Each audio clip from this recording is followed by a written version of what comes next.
Les chauffeurs de bus de la Corniche d'Or sont toujours à l'arrêt en attente de leur salaire du mois de février.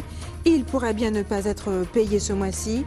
En cause, un imbroglio entre la région et la communauté d'agglomération du Nord-Bastère. Et la Guadeloupe est toujours placée en vigilance jaune pour mer dangereuse. Une longue houle qui a commencé à générer des déferlements sur les plages de la côte Caraïbe. Un spectacle impressionnant qui ravit les touristes à la pointe des châteaux. La région Guadeloupe mise sur la ressourcerie pour réduire la production de déchets. Un séminaire a eu lieu ce matin à Pointe-à-Pitre dans ce sens avec les principaux acteurs de la filière. Le reportage d'Anne-Elisabeth Artsen est à venir. Et enfin, nous parlerons cinéma ce soir. Le festival Nouveau Regard ouvrira ses portes dès demain au Memorial Act. 5 jours pour découvrir les meilleurs films de l'année venus de la Caraïbe et du monde entier. La cofondatrice du festival, Priscilla Delaney, sera avec nous pour en parler. Elle est notre invitée. Bonsoir et bienvenue sur ATV Guadeloupe. Nouvelle journée à l'arrêt pour les chauffeurs de la société La Corniche d'Or dans le Nord-Bastère. Depuis hier, nous vous en parlions dans notre édition. Ces derniers tentent d'obtenir en vain des éclaircissements sur leur nouveau statut. Depuis le transfert de la compétence exploitation transport interurbain à la collectivité régionale, un véritable imbroglio demeure entre la communauté d'agglomération du Nord-Bastère et la région sur les modalités d'exploitation de l'application de la loi Noutré. Les chauffeurs n'ont pas été payés au mois de février et pourraient bien ne pas l'être non plus au mois de mars. Reportage Yvan Lemar. 10h30, les chauffeurs du réseau Corniche d'Or arrivent à la région et demandent à être reçus. 2 heures plus tard, toujours pas d'interlocuteur. La région déjà savent qu'elle était pour nous la région Jodla parce que bon, c'est tous les médias étaient au rendez-vous. Hein. Donc la Jodla nous arrivait devant la région, des temps nous là, des temps nous attendons pour nous rencontrer un responsable ou un élu. Donc il dit qu'il faut une réunion conseil avant qu'ils reçoivent nous. Eh bien, nous n'avons pas eu le temps organisé, mais nous avons bien comprendre que nous là, nous avons sur les jours là, mais nous venons pour un but bien précis, donc nous pas attendre. Midi 40, une délégation de 10 personnes est reçue par le président de la commission transport de la région et des collaborateurs. Durant 2 heures de discussion, les revendications et l'organisation du transport en Guadeloupe ont été évoquées. Des propositions ont été présentées par la région. Nous comprenons bien ce problème, mais aujourd'hui ce sont des gens touchés dans leur chair même parce qu'ils ont travaillé durant des mois et n'ont pas perçu. Donc c'est ce que nous allons essayer de solutionner, mais la région en elle-même n'est pas responsable du fait de ce qui se passe. Mais nous avons la compétence transport, nous voulons que les choses avancent, donc nous sommes, ce n'est pas un engagement, je n'ai pas autorité pour prendre un engagement, mais je les ai entendus, comme disait quelqu'un d'autre, on les a compris. Et demain, le président du conseil régional va finaliser les choses afin de leur porter des réponses adéquates et positives. Du côté des chauffeurs, on reste dans l'attente. Que Jordan nous arrive la région, elle est des points de revendication. C'était déjà de ça. Mois de février, salaire nous qui était dû. Ou là, que nous avons cherché. Et que deuxièmement, quelqu'un a divini des contrats et à venir en nous. Donc si ça, nous avons bien compris qu'il y a un vrai problème entre CNBT et région.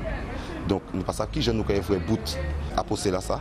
Donc demain, nous pensons que dès qu'ils sortent, ils vont résultat. Parce que nous avons quand même le président Charles de 100 personnes. Donc nous pensons que nous faisons bon démarche. Un rendez-vous avec Harry Chalus est fixé à demain, 11h, à l'espace régional de Rézé. Selon le syndicat, le contrat d'exploitation étant arrivé à échéance aujourd'hui, le transport du réseau Corniche d'Or ne sera pas assuré demain. Et ce matin, les agents de la Poste de Morne-à-l'Eau avaient bloqué les entrées de l'agence. Une mobilisation pour dénoncer de mauvaises conditions de travail, mais surtout pour présenter leur cahier de revendications. Parmi celles-ci, le remplacement des postes vacants. Reportage Patrick Curie, Moïse Dexter et les commentaires d'Anne-Elisabeth Artsen. Depuis le début de cette semaine, les agents de la Poste sont mobilisés. En cause, la réorganisation proposée par la direction, notamment sur des postes restés vacants. Nous avons assisté à la serre ni des collègues qui partent à la retraite et ils ont dit nous, ils n'ont pas qu'à remplacer. En attendant, il faut travailler la fête, qu'à la Poste a fait et qu'embaucher des collègues intérimaires pour faire travail là. C'est travail intérimaire, c'est des emplois précaires. Hein. Ils sont là pour un certain nombre de temps et après ça, ils ont dit c'est mon rentrée à Casazo, merci beaucoup. Alors donc, nous ne pouvons pas accepter ça. Nous avons dit qu'il faut nous des emplois pérennes pour nous rendre un service de qualité à la clientèle. C'est pour ça que nous là tout simplement. De son côté, la direction de la Poste se dit prête à négocier. Alors, ils sont en grève depuis lundi, malgré une rencontre que nous avons eue en fin de semaine dernière. Ça n'a pas permis d'avancer sur le dossier. Donc moi, en tout cas, ma priorité, c'est vraiment de revenir à la table de négociation et de les réinviter le plus rapidement possible afin de lever tous les points de blocage. Plusieurs éléments qui sont à discuter pour trouver un point d'accord. Donc je vais les contacter très rapidement. Normalement, dès demain, nous allons avoir une rencontre pour lever toutes les problématiques qui existent encore aujourd'hui. Les salariés sont déterminés et annoncent déjà une grève illimitée jusqu'à signature d'un protocole d'accord. Et en Guyane, les jeunes agriculteurs sont montés une nouvelle fois au créneau. Un an après leur impressionnante mobilisation dans les locaux de la DAF, très peu de leurs revendications ont finalement été entendues. Pierre Tréfou d'ATV Guyane leur a donné la parole. On les écoute. La colère des agriculteurs monte devant la direction de l'alimentation, de l'agriculture et de la forêt à Cayenne. Manque de foncier et non-traitement des dossiers d'aide financière pour les agriculteurs, ils étaient nombreux à attendre un échange avec le directeur de la DAF. Il y a des jeunes qui ont des diplômes, qui ont fait les formations, qui ont aussi l'expérience par rapport aux parents et qui ne peuvent pas développer leur agriculture. Pourquoi ? Par le manque de foncier. Notre souci, c'est que ça prend du temps, ça prend beaucoup de temps.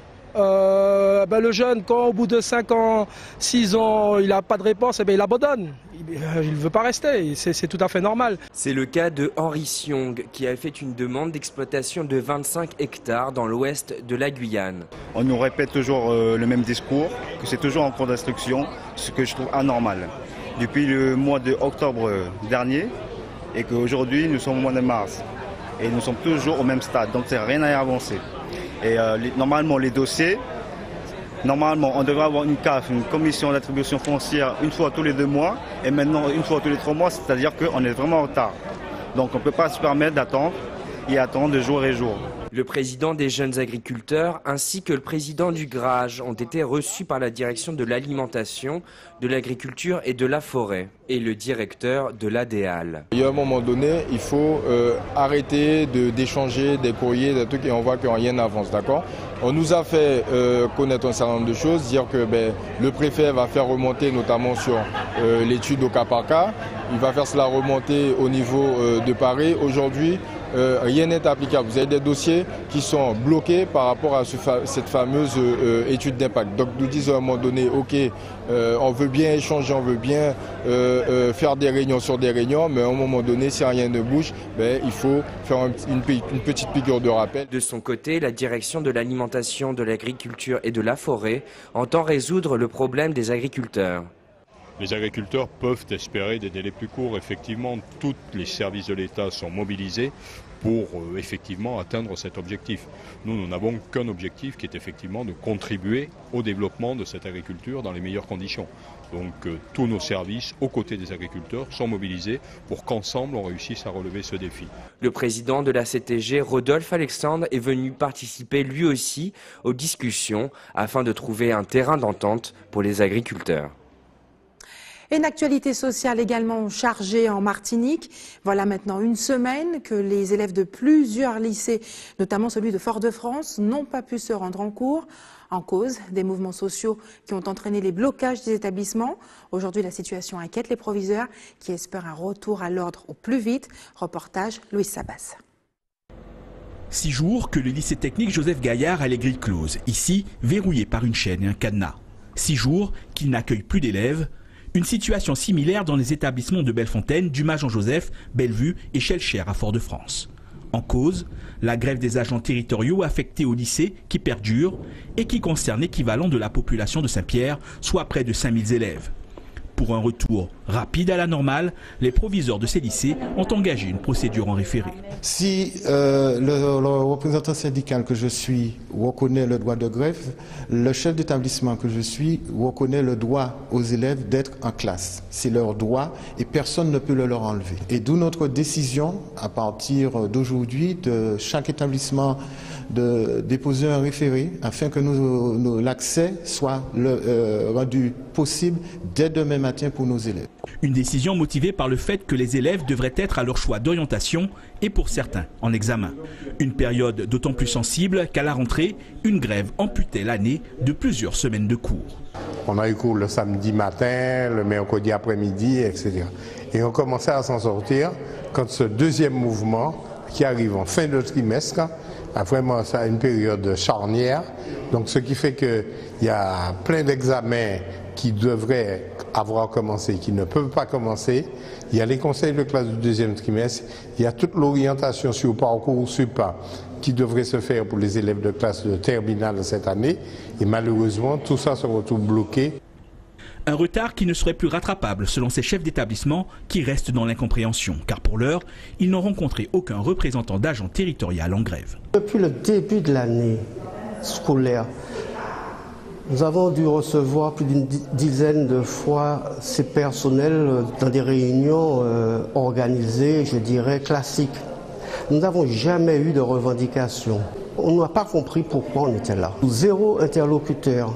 Donc on ne peut pas régler un souci, une grève, si on n'a pas d'interlocuteur. Ces proviseurs espèrent toujours une rencontre avec les grévistes et la CTM qui les emploie. Mais la situation ne semble pas s'arranger. Le lycée professionnel André Aliquer et le collège Cassien-Sept-Clair de Fort-de-France n'ont pas accueilli d'élèves. Cela porte à 7 le nombre d'établissements perturbés par la grève des agents territoriaux affectés au collège et lycée. Et en bref, cette phrase, celle de Lilian Thuram, accordée à la chaîne de télévision brésilienne Sport TV. Le Guadeloupéen, ancien champion du monde, n'a pas hésité à critiquer le manque d'engagement de Pelé contre le racisme. Ce joueur de football, véritable légende vivante au Brésil, il estime que celui-ci aurait pu faire avancer les choses, mais que cet engagement exige, et là je le cite, de dépasser un certain égoïsme. Vous le savez, la Guadeloupe est toujours placée en vigilance jaune pour mer dangereuse. Cette forte houle a déjà causé des dégâts en Martinique, notamment dans la commune de Trois-Îlets. Chez nous, la force de ces vagues commence à attirer quelques curieux et visiteurs à la pointe des châteaux, comme on peut le constater Anne-Elisabeth Artsen, Moïse Exter et Patrick Curie. Nous sommes en vigilance jaune pour mer dangereuse à la côte, mais cela n'empêche pas les habitués de venir profiter de ses vertus. Pour moi, la mer, c'est quelque chose c'est une forme de santé, de thérapeutique. On trouve un peu tout dans la mer. C'est un peu dangereuse, mais si on ne prend pas des risques dans la vie, on n'y arrivera pas. Hein? Pour les surfeurs, c'est le temps idéal, mais la prudence reste de vigueur. La vigilance jaune avec une houle de Camet nous permet d'avoir des bonnes conditions de surf. Après, il y a plusieurs spots de repli sur Port-Louis, donc là, Souffleur, ça va, il n'y a pas trop de vagues. Mais effectivement, dans l'après-midi, ça risque de grossir. Et sur la droite d'Antigua, on risque d'avoir des bonnes vagues jusqu'à 3 mètres, effectivement. Et là, ça risque d'être bon. Il faut faire très attention. J'ai ramené il y a 3 jours une dame qui s'est fait emporter par le courant. Il n'y a pas assez d'informations, je trouve, sur les plages. Je fais de l'information tant que je peux. Et bon, certaines personnes sentent que vraiment la mer est dangereuse, quoi. Mais d'autres ne font pas attention et tout de suite il y a un courant énorme. Autre lieu, autre spectacle, apprécié par des touristes, observez ce phénomène naturel. C'est très impressionnant, on se sent tout petit et on sent qu'on n'est pas grand chose face à la nature en fait. Mais c'est beau, on fait de belles photos et on est prudent. Donc il faut faire attention, il faut surtout prévenir tous les touristes que c'est dangereux. Il faut faire très attention à ne pas passer la barrière de corail entre autres. Je vous dis ça par expérience parce que j'ai vécu à Marie-Gaillard il y a quelques années et j'ai dû sauver un petit garçon qui nageait avec Palme Tuba et qui est parti et qu'on a rattrapé in extremis. Par rapport à la mer des Montées, là on vient surtout l'observer, voir cette nature qu'on adore, qui est magnifique. Et puis par contre, on prend des précautions, on ne s'approche pas et on suit les consignes de sécurité habituelles, mais ça n'empêche qu'on en prend plein les yeux et que c'est magnifique. Un climat exceptionnel en cette période de carême, traditionnellement sec, qui devrait durer jusqu'à jeudi. Et restez avec nous. Dans un instant sur ATV, Guadeloupe place à notre invitée Priscilla Delaney, cofondatrice du festival Nouveau Regard. Et puis nous parlerons toujours cinéma avec le portrait d'Emmanuelle Laloy, une jeune comédienne qui vient de remporter le prix de la meilleure interprétation féminine au prix de cours qui avait lieu cette année en Guyane. Comment réduire nos déchets? La ressourcerie est l'une des pistes privilégiées par la région Guadeloupe pour y parvenir. Aujourd'hui a eu lieu un séminaire sur la question organisé à la salle Rémina Souta de Pointe-à-Pitre en présence des acteurs institutionnels, mais aussi de ceux qui se sont déjà lancés dans l'aventure. Reportage Anne-Elisabeth Artsen.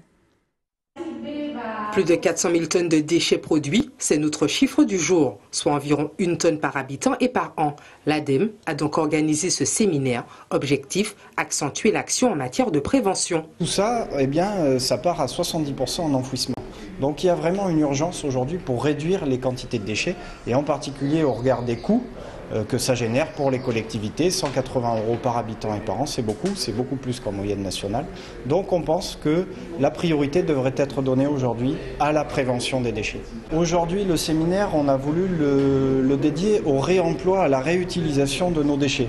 Acteurs privilégiés en matière de réduction des déchets, les ressourceries sont en plein essor. L'occasion pour la région de renforcer son engagement dans l'accompagnement de ces structures. Toujours dans le cadre du recyclage, eh bien, il y avait un troisième volet à structurer, qui est celui de l'économie circulaire par le biais de mise en place de recycleries et de ressourceries.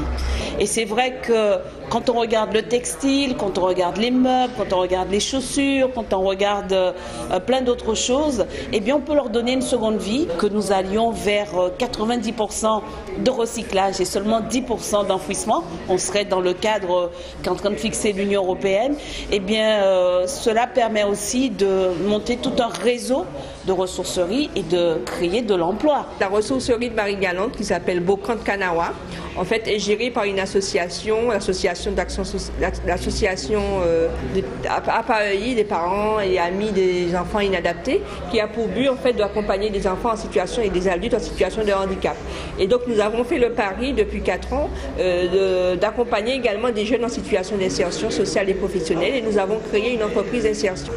Donc à cette ressourcerie, nous proposons de retravailler, de récupérer et de revaloriser le textile et les accessoires, également l'ameublement, des meubles, des petits meubles d'appoint. Et donc toute une population, retrouve dans cette ressourcerie des articles auxquels nous donnons une nouvelle vie. La région Guadeloupe organisera également d'ici octobre 2018 le premier village de l'économie circulaire, réunissant tous ces acteurs engagés pour la réduction des déchets, première base d'une structuration de cette filière écologique et sociale. Et belle saison pour le cinéma en ce moment. Après les Césars et les Oscars, voici que débutent aussi les autres festivals consacrés au 7e art. Depuis l'an passé, un nouveau festival a fait son apparition dans notre paysage cinématographique. Il s'agit du festival Nouveau Regard. Il ouvrira ses portes dès demain soir et notre invitée Priscilla Delaney est avec nous pour en parler. Bonsoir Priscilla Delaney. Merci d'avoir accepté notre invitation. Nous sommes ravis. C'est vraiment un plaisir pour nous de vous recevoir.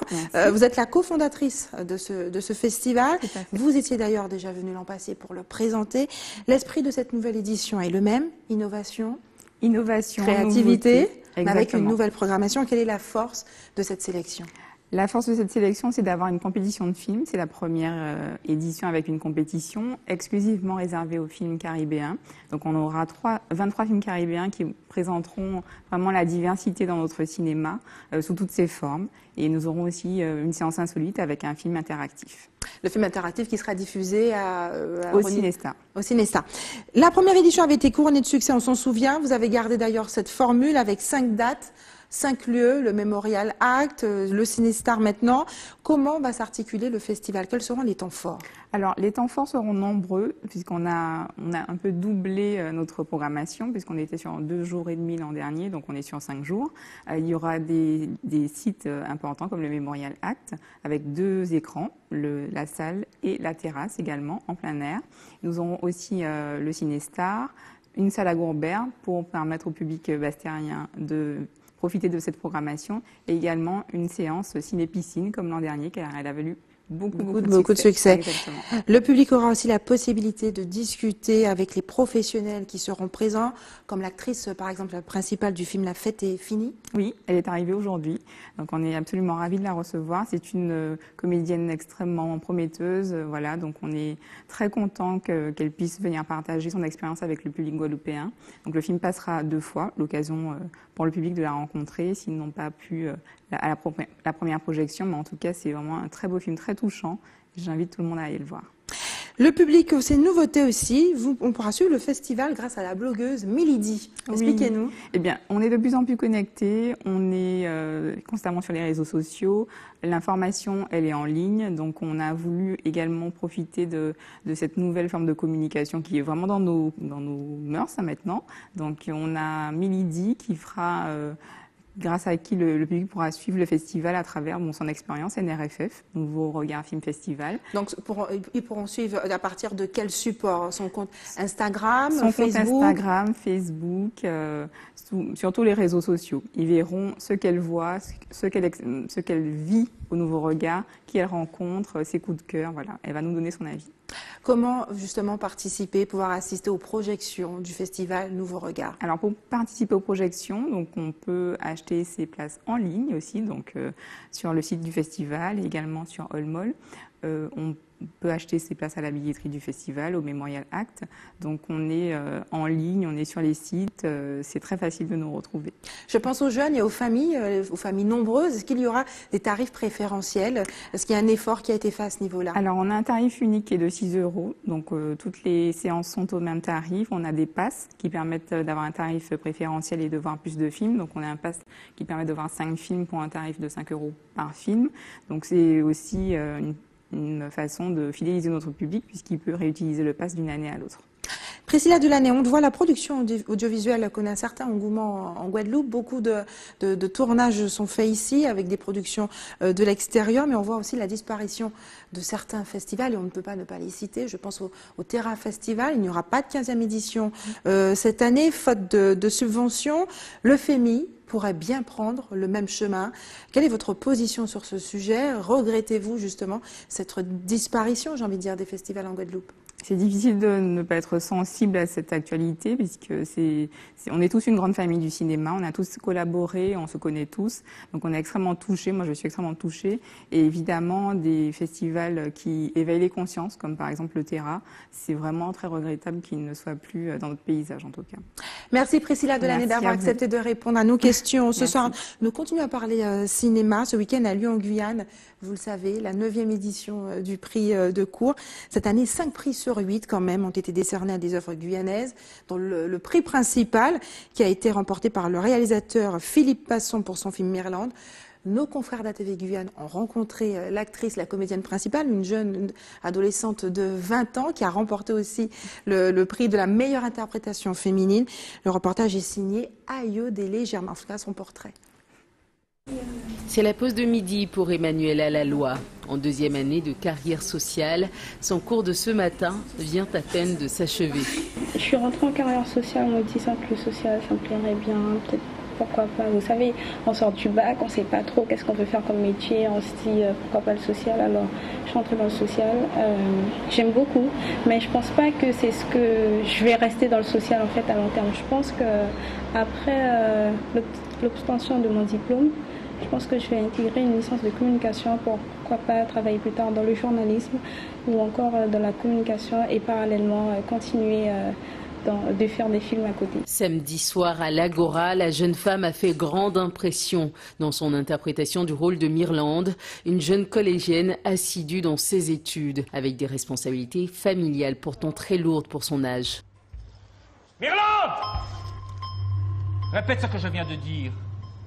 C'est du discours direct ou indirect? Ça fait 3 fois que tu dors dans mon cours. Faut te coucher plus tôt, ma grande. Ta mère ne t'a pas appris le respect? Mais vous en savez quoi de ma mère? Et si je me couche tôt ou tard? Vous me parlez de respect, vous? Alors que vous êtes toujours absent en retard. Sans jamais prévenir, bien sûr. Ça ne vous dérange pas qu'on vienne de loin? Ce film de Philippe Passon a décroché le trophée du prix de cours 2018, avec à la clé 30 000 € d'aide à la production offert par Canal. L'héroïne, elle, remporte le prix de la meilleure interprétation et une aide à la formation au jeu d'acteur. Être actrice, c'est quelque chose que je veux faire depuis toute petite. Donc une fois que tu es là, tu es sur le moment et quand on te dit « Ah oui, tu dois faire ci, tu dois faire ça, tu dois faire ci », tu as un peu la pression. Et tu te dis « Mais c'est ton rêve, donc vas-y, fais-le. » Et essaie de penser comme la personne que tu dois interpréter le rôle. Essaie de te mettre à la place de cette personne et de vivre ce que tu fais, quoi. Et lorsque vous êtes en colère, vous êtes vraiment en colère dans votre tête au final. Lorsque vous êtes triste, vous êtes vraiment triste dans votre tête parce que vas-y, sois triste et ressens cette tristesse pour essayer de la transmettre à ton public. Entre ses études et sa toute nouvelle carrière d'actrice, Emmanuela trouve le temps de danser. La kizomba, c'est ce qu'elle préfère. Avec Willy, son professeur et ami, elle participera en mai prochain au festival Salsa Picante.